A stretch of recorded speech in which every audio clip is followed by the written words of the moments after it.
ಈ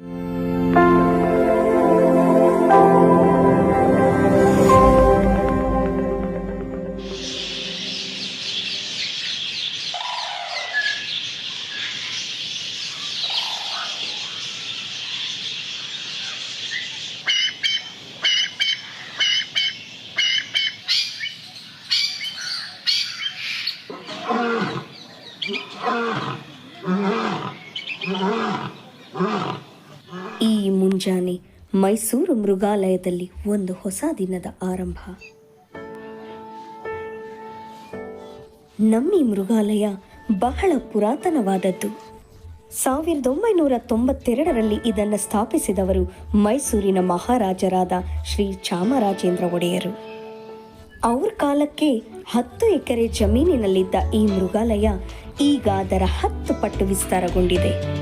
ಭಾರತ ಮತ್ತು ವಿಶ್ವದ ಅನೇಕ ದೇಶಗಳಿಂದ 150ಕ್ಕೂ ಹೆಚ್ಚಿನ ಜಾತಿಯ ಪ್ರಾಣಿಗಳಿಗೆ ಆಸರೆಯ ನೆಲೆಯಾಗಿದೆ.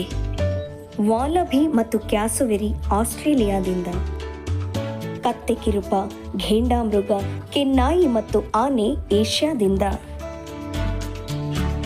ಜಿರಾಫ್, ಜೀಬ್ರಾ, ಚೀತಾ ಮತ್ತು ನೀರಾನೆ ಆಫ್ರಿಕಾದಿಂದ, ಟೇಪರ್, ಜಾಗ್ವಾರ್ ಮತ್ತು ಅದ್ಭುತವಾದ ಪಕ್ಷಿಗಳು ಸೌತ್ ಅಮೆರಿಕಾದಿಂದ. ನಮ್ಮ ಮೃಗಾಲಯದ ದಿನಚರಿ ಹೇಗಿರುತ್ತೆ ಅನ್ನೋ ಒಂದು ಮಿನುಗು ನೋಟ ನೀಡುತ್ತೆ ಈ ಚಿತ್ರ. ಕೆಲವು ಮರೆಯಲಾಗದ ಪಾತ್ರಗಳನ್ನು ನಾವು ನಿಮಗೆ ಪರಿಚಯಿಸ್ತೀವಿ. ತೆರೆಮರೆಯ ದೃಶ್ಯಗಳನ್ನು ಇಣುಕಿ ನೋಡಬಹುದು. ಬನ್ನಿ, ನಮ್ಮನ್ನ ಏಷ್ಯಾದ ಅತ್ಯುತ್ತಮ ಮೃಗಾಲಯಗಳಲ್ಲಿ ಒಂದು ಅಂತ ಯಾಕೆ ಕರೀತಾರೆ ಅಂತ ತೋರಿಸ್ತೀನಿ.